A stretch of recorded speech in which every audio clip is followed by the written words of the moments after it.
Resentment is a key human motivation, and I would say it's a great teacher. To listen to your resentment is one of the best things you can possibly do.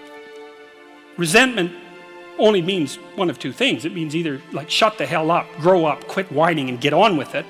That's one thing it means. Or someone is playing the tyrant to you, might even be you, and you have something to say and do that you should say and do to put it to a stop. And so maybe resentment can show you the pathway to doing that. Like a resentful person wants other people to change. And if you're resentful, then your motivations aren't trustworthy. In fact, they're very, very dark. And what should you do instead? How do you treat your own resentment? I would say, well, Solzhenitsyn, who I'm a great admirer of Solzhenitsyn, his book, The Gulag Archipelago, was one of the things that brought down the Soviet Union. And he said that one man who stopped lying could bring down a tyranny. And, he said that with some authority.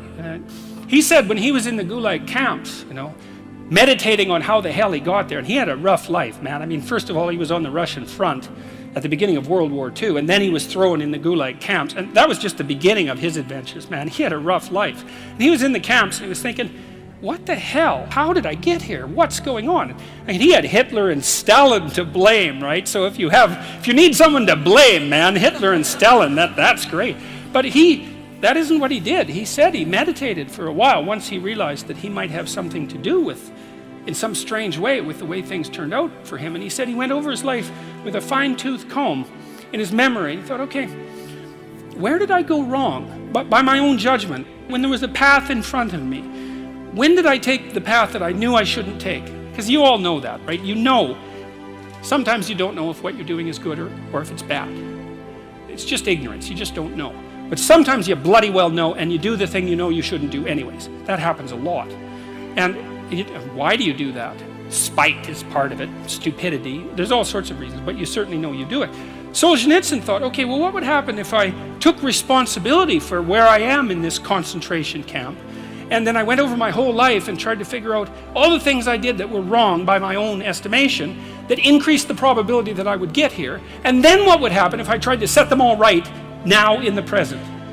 And that's why he wrote the Gulag Archipelago. And one of the consequences of that, as I said, was it sped the dissolution of the Soviet Empire. So, hey, that's not bad, eh? Like, you make a real confession, you really repent, you do your penance, which is writing this book, and you completely change the geopolitical landscape of the world. It's like, and that's worth thinking about, because it's not only Solzhenitsyn who did that. Nelson Mandela did something quite similar. It's not so impossible. And so the idea that what you should do if you're feeling resentful about the nature of being, or suffering too much for your own life, let's say, is straighten the damn thing out. Like, seriously, try it for a year even. Try it for a week. Try not doing the things you know you shouldn't do. Try not saying the things you know to be false. And just watch what happens. You might as well give it a shot, right? Because you say, well, I'm all in for a year. I'm going to do things right. And then I'll just stand back and I kind of watch how things unfold. And maybe I'll reconsider at the end of that year. It's like, try it. Try it. I mean, I would say I've had thousands of letters now from people who are saying, hey, I tried that, and hey, it worked. I read this great line in a T.S. Eliot play called The Cocktail Party. And in it, this woman comes up to a psychiatrist and she says, I'm having a really rough time of it. I'm suffering badly. My life is not going well. And then she says, I hope that there's something wrong with me. And the psychiatrist says, well, what the hell do you mean by that? And she says, well, here's how I look at it. There's either something wrong with the world, and I'm just in it, and that's how it is.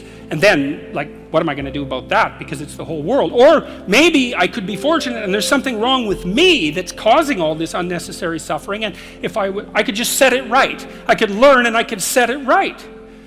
And so, I've been thinking about that for a very long time, and I think, well, if your life isn't going the way it is, you can find someone else to blame, which is pretty convenient for you and also relatively easy, or you could think, okay, I don't like life.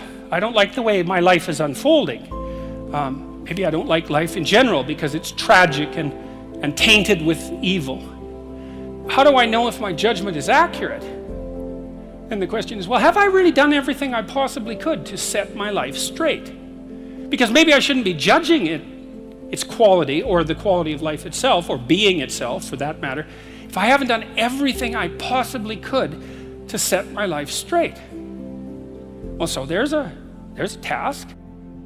The humility element is, it took me a long time to understand why there's religious injunctions supporting humility, to even understand what the word really meant in that sort of technical sense. And it means something like this. It means what you don't know is more important than what you know. Then what you don't know can start to be your friend, you see. People are very defensive about what they know.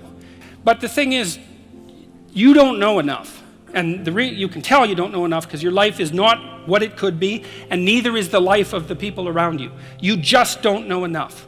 And so what that means is that every time you encounter some evidence that you're ignorant, someone points it out, you should be happy about that, because you think, oh, you just told me how I'm wrong. It's like, great. Like maybe I had to sift through a lot of nonsense to get through the real message that you're telling me, but if you could actually tell me some way that I'm wrong, and then maybe give me a hint about how to not be wrong like that, well, then I wouldn't have to be wrong like that anymore. That would be a good thing. And you can embark on that adventure by listening to people.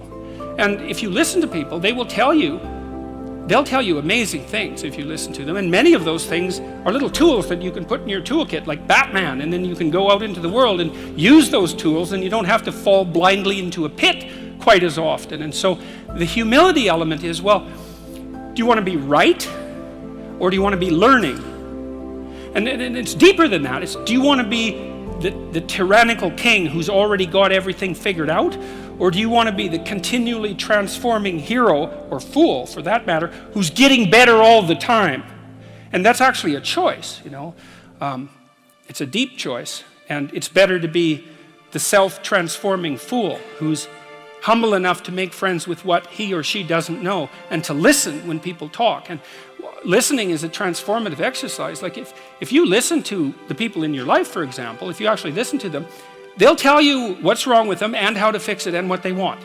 They can't even help it if you start listening, because people are so shocked if you actually listen to them that they tell you all sorts of things that they might not have even intended to, things they don't even know.